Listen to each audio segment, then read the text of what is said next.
Hi, my name is Steve Belko, and my wife Tony and I, and our whole family, have been blessed to be involved with several ministries in Kenya since 2011. We've been blessed to work with Empowering Lives International in Kenya and also in Tanzania, and with the Mighty Men Well Drillers, and a number of other ministries. And just recently, we've been able to work with Shaddai Ministry with our good friend, Pastor Jackson Koech, and my good friend, Isaac Ruto, in Kapsabet and Eldoret, Kenya. And Isaac is here today to share a little bit about what we're doing there and the amazing blessings that have been happening through this ministry. Thank you very much. And I want to share what God is doing in Kapsabet and the programs that we're doing there with Pastor Jackson, who has been instrumental in the location and doing the logistics and counseling for a good number of years, 6 to 7 years, which has built the foundation of what has now come up. So at the prison, Kapsabet prisons, we have women prison, we have men prison, and our objective is to go there as a team is to go and train the prisoners. Prisoners that is the lowest level where they are disparate, there's no hope. And what happened is when we go there, we counsel them, we give them hope, train them on local chicken, gardening, Bible study, and hear the stories. Somebody give them time to listen to their stories and their cry, and give them hope. So what happened is after that we have journeyed together for 5-6 months, and many people there have crimes that last for 10 years, 15, 6 years, like that. We want to become part of family. We want these people to feel loved, and also they have kind of their families are leaving them out, and they were rejected from the community. There was no love. We showed them love of Christ. We showed them that there is a second chance. God is giving you a second chance, although you are in a prison, but there's a second chance there. So what we do is after training and they have accepted Christ, we journey with them to their families and to their communities. It is sometimes very hard to have them go back home after they have finished their sentence, because nobody is going to believe them that they have changed. So we take the initiative of going to their families, going to their pastor, and speaking on their behalf to say, this person from the prison, this lady, this woman, this man has changed. He has accepted Jesus Christ, and it's a change, it's a new creation. And when the family accepted that, we do what we call homecoming ceremony, where the church and the community and the family members reconcile together and agree that this person we have agreed. And when they agree to actually make a ceremony, what we call homecoming. And that ceremony is, I'm telling you, it's wonderful. People shed tears and they hear the testimony. So we give a chance to a prisoner, welcoming him, and he can share what he has learned from the prison, how transformation has been taking place, and the people will listen and say, wow, God is alive. Mm-hmm.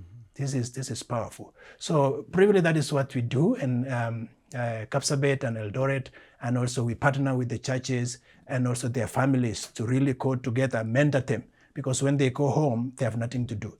The community and the church will contribute for this prisoner for something to start. Call it chicken, call it tools or trees, to go and start something ground or an activity or workshop or a business that can keep them busy, and also they are going on. So a good number of them have already in the church.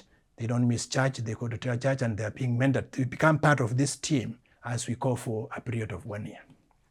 Wonderful. Yeah. It's really exciting for myself and my wife Tony, and actually my son Andrew, because we have been in these in the Kapsabet prison. Years ago, we were blessed to go several times with Pastor Jackson, and Andrew led music, and we were able to share a message of Christ and bring them hope. Mm-hmm. And we saw the conditions that they live in and how desperate some of them were. And even then, some of them were doing all they could to reach out to God in the situation that they were in.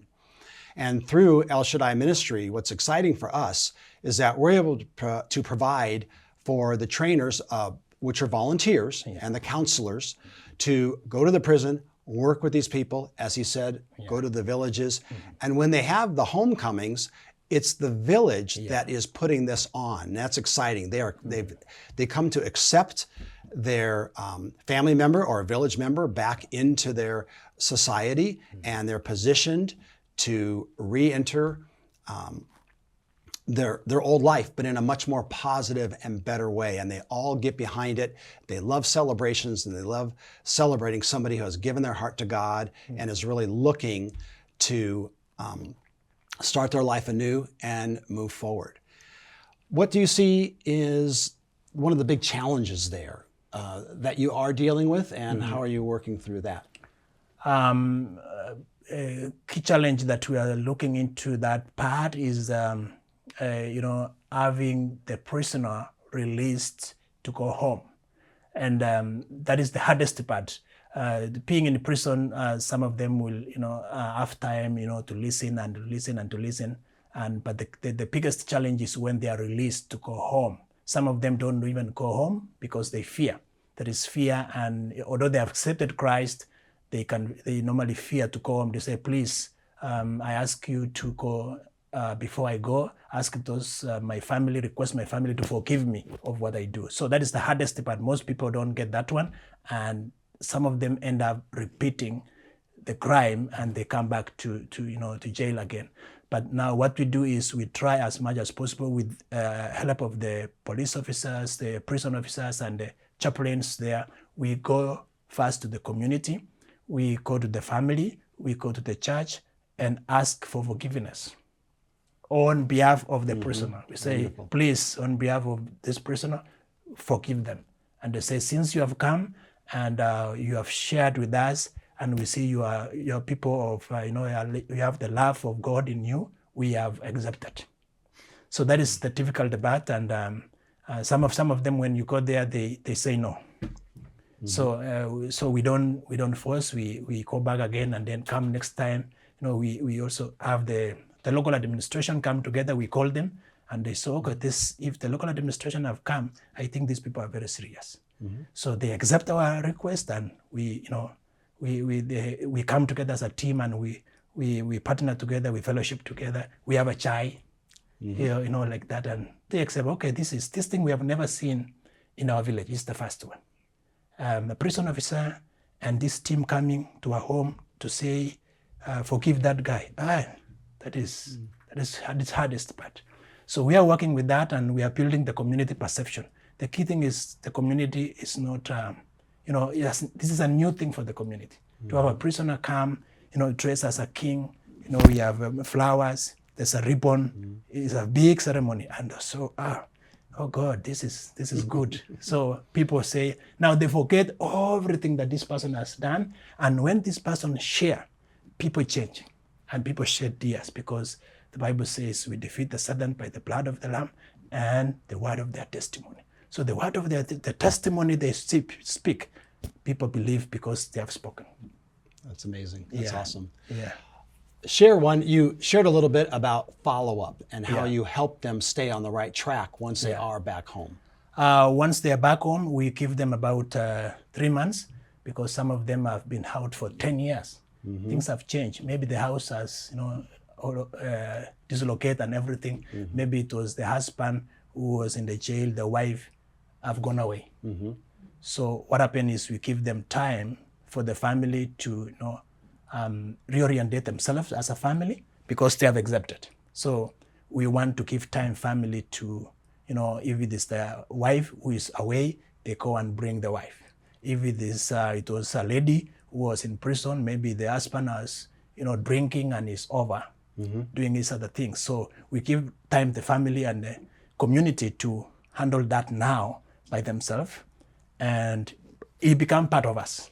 So we say every 2 months we visit. How are you doing? How are you going on? And we told him, in case you have a problem, call us. Don't make any decision that is not helpful before you call us. So it become part of us, and we fellowship together. Some of them are already in Bible school. They come to Bible school. They say, we want to follow Jesus, and this is our way. So they become part of us. We follow them. And, every 2 months we are there to see what is happening. And we journey with them for 1 year. Awesome. Yeah. Awesome. Well, Isaac, I want to thank you for your heart for ministry, your love of God, Yeah. and your efforts with El Shaddai. Sure. Please give our greetings to Pastor Jackson and all the volunteers and the wonderful folks who have come alongside you in working together on this. Yeah. Thank you. God bless you. God bless you.